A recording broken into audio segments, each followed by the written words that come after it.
To date, U.S. forces have turned over control of some 29 military bases to the Iraqis.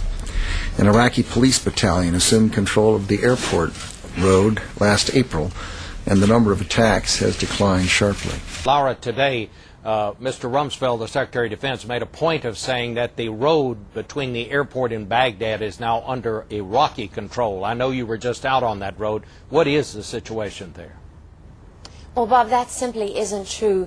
American forces are in control of the airport road, not Iraqi forces. An Iraqi police battalion set up checkpoints along airport road in April, and they've been very effective in helping reduce attacks on airport road. But I confirmed tonight with American officials here in Baghdad, and I certainly saw for myself when I spent several weeks on that road in August and September, that American soldiers are in control. It's American Humvees patrolling 24 hours a day, and it's American firepower that makes those Iraqi police checkpoints possible on that road.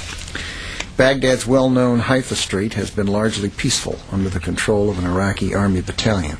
And the Secretary of Defense made a point of what he called Haifa Road, which is one of the most dangerous areas, Haifa Street. He says that's under Iraqi control now. What can you report on that?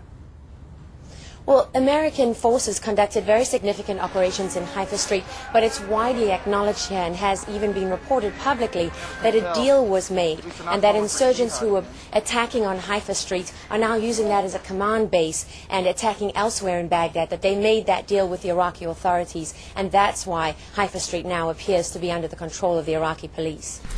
Consider the progress of the Iraqi security forces over the past year.